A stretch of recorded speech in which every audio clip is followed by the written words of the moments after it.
Hello my loves, and welcome back to my channel. I hope you're having a beautiful day or evening wherever you may be.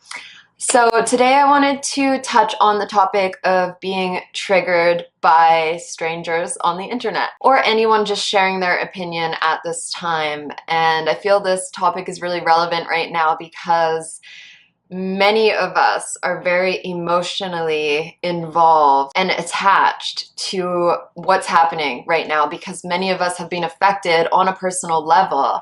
We've been affected, our families have been affected, our neighborhoods have been affected by the pandemic in ways that bring up certain emotions within us.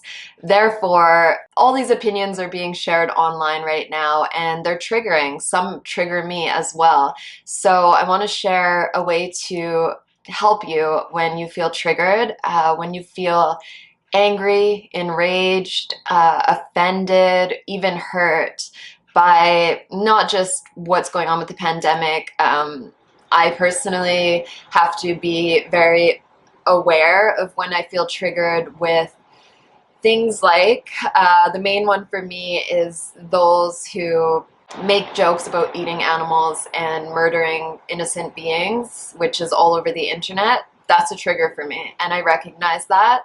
And this practice I'm going to share with you is what I do when I feel, it's not so much anger, but I feel really almost heartbroken and hurt that other people don't feel the same way about animals and other beings, and they think it's funny to, kill. It's a touchy subject for me, but I'm able to talk about it and to own it and to be aware and to work through it when it comes up.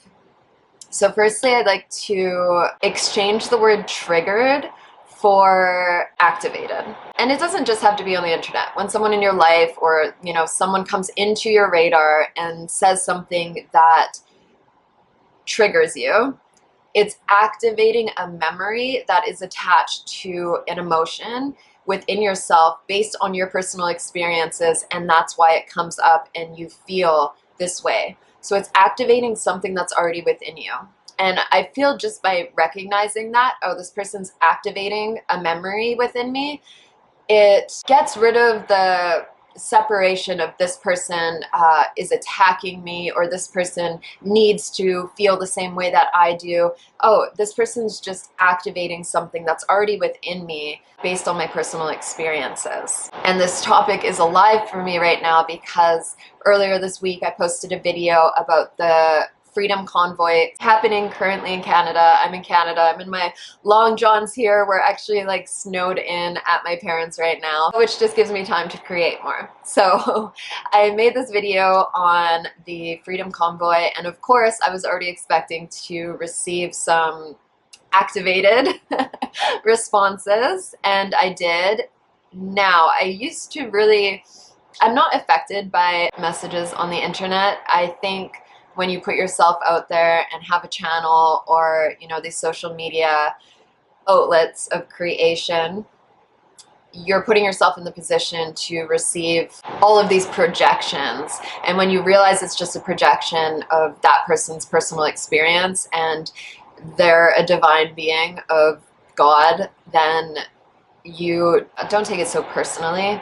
So that's not an issue for me, but I feel that collectively we want to heal, right? And I think we all want to be in a space of love and empowerment. If you're here watching this, I think you agree with that, and that's maybe a goal or something that you constantly try to work towards. And this video, because I was sharing my opinion and something that I feel pretty passionately about, just activated a lot of responses that are not aligned with how I feel, and that's totally okay. If you're on my channel right now watching this, I don't expect you to feel the same way as I do about everything, whether it's eating meat or Freedom Convoy and these things. I'm just sharing from my personal experience and from the love in my heart, from the compassion in my heart, because ultimately my message here is unity, love, respect for all, equality for all.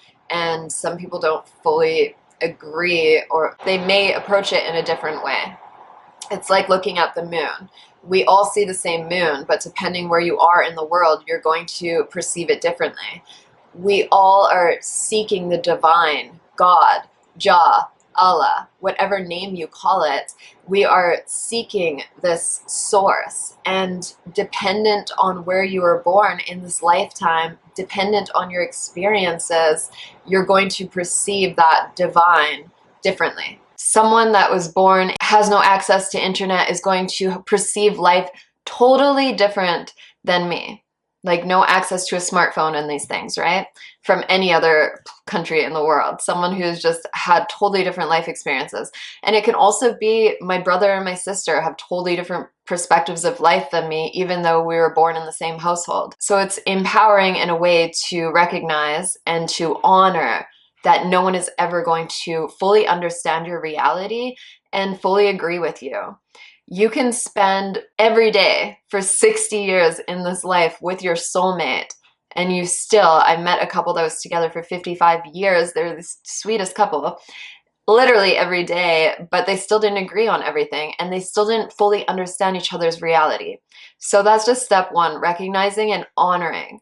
No one is ever going to think exactly the same way as you, and they don't have to. And another point I want to make is no one needs to explain themselves to you in order to receive your compassion or love. And I bring this up because during this pandemic, at the start, I chose to be unvaccinated. I'm not comfortable with a vaccine that still spreads the virus. I'm not getting into that topic, so please don't comment on that, trying to argue about it. But it's facts that it still spreads, and I'm not really comfortable risking my life. I know that it's not, it's a small percentage of people who have died and been injured, but it's a possibility. And that is based on the fact that I have a lifelong health issue from a vaccine that I took before. And that's something I have to live with. And I just don't feel safe being fully vaccinated at this time. When I share that, if I share it, and it's a very sensitive topic, so I don't share about it a lot because it activates a lot of people who are very passionate about vaccines, who have a different life experience than me, and I totally respect them for that. I am not pushing my beliefs onto anyone, but my life experience, it's pretty serious that I have to live with that. And as soon as I explain that to people, when I first say, yeah, I'm unvaccinated, then it triggers and activates this, and they're very upset. And then once I explain my experience, then I usually receive compassion. Oh, I'm really sorry that that happened to you, and I understand now why you're afraid to take it or why you're hesitant. Now, can we live in a world where I don't have to explain myself to you for you to give me compassion regarding my choices? And there's this example of you walking to work on a busy street and you're looking down at your phone, someone bumps you so hard that you spill your coffee on your new outfit. And a lot of us would be immediately upset. Your outfit's ruined for the day. You're about to turn around and get angry at this person.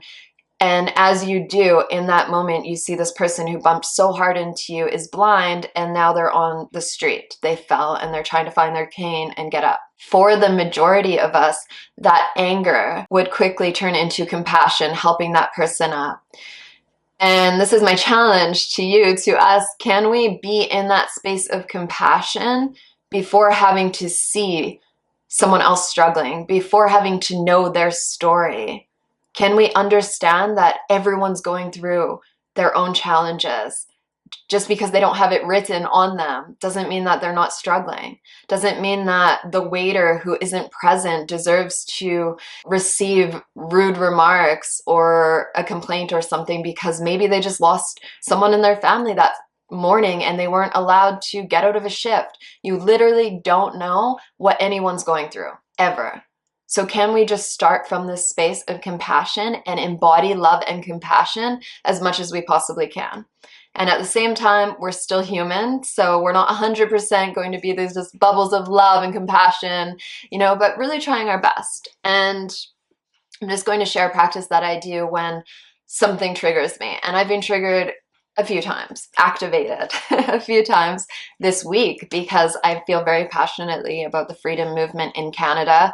I feel passionately about freedom and love and unity and having the choice to go to work and to survive and make a living for yourself, which has been taken away here in a lot of ways, including from myself.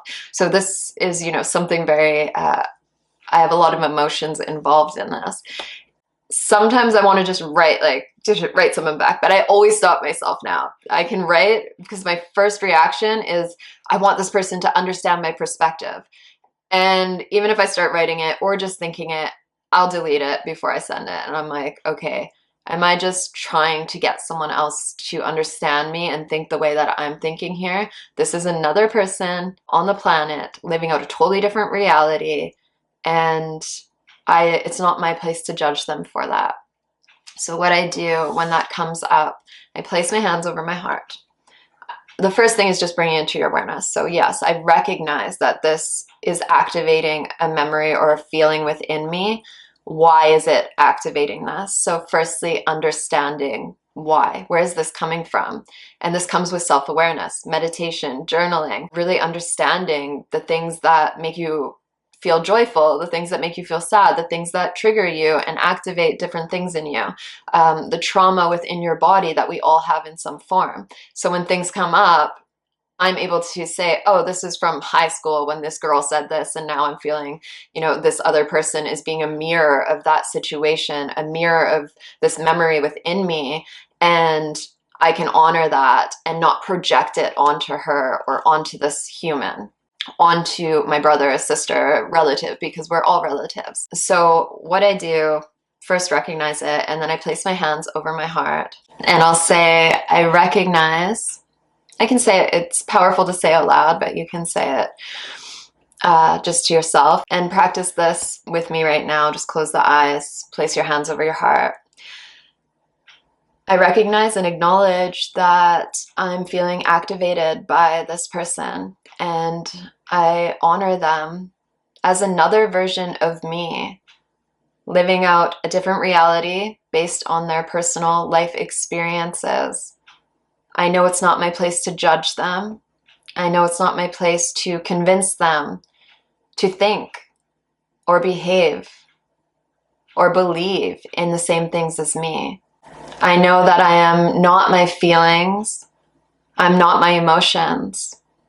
I am eternal bliss. That is what is true. And so is this other person. I release anything I'm holding on to, any trauma, anger, hurt feelings that this has brought up within me. I release it from my body now. And I come back to a space of love and compassion. And I am grateful for others being a mirror to the spaces within myself that I can work more deeply with, to the spaces that I can heal. Thank you, thank you, thank you. So something like that, recognizing it and just releasing it. And another thing is, when you have this anger, that's a really good thing. It's a good thing to have anger. It's a good thing to have these emotions. It means you're alive and it means you're passionate about something. So take that energy, and rather than projecting it or hurting others with it or projecting your opinions and judgments onto others, take that energy and transmute it, transform it into something productive. How can I help people with this situation? Like for me, being activated by someone making a joke about killing animals, for example, how can I, instead of projecting onto this person to believe what I believe, how can I actually take this energy and work towards something that I feel passionate about? Can I go donate? Can I go help an animal shelter in my community? Having emotions is a good thing. It's not bad, like, oh, I shouldn't be feeling this way. It means that you believe in something, and it means that you stand for something. And it also means that you've had experiences that can be worked through, that can be healed, and that's beautiful. It gives you an opportunity to come closer to yourself, to know yourself better, and to heal parts of yourself that may need healing, or to become more empowered and take your power back from these situations that may have hurt you in the past. So I hope this video has been helpful. Comment below and let me know what you think. Let me know what activates you. I'm interested on this topic, and I love having open conversations with those that think differently than me, because it's really interesting, and that's how I feel we can approach it that way. What's your opinion, and why do you feel this way? It's different than mine, so I'm genuinely interested in your life experience, and that's how we grow, because we understand different realities. I've been traveling around. I didn't expect people in these countries that I'm traveling to think the same way as me. I was keeping an open mind as a student. What can I learn from this person based on their experiences? So everyone is a teacher, and we can learn from everyone. And also, sometimes people just want to argue. Like, I just block those people, really, because I'm trying to keep this space one of growth and love and unity. And you can tell when someone isn't interested in having a conversation or expanding on your views and just wants to fight their opinion. And block them if you want. Let them go from your life. I'm not saying that you have to put up with things like that. Be discerning with where to put your energy. Okay, my loves. I will see you next week for another video, and like and subscribe if you like this video and you want to see more in the future. Much, much love.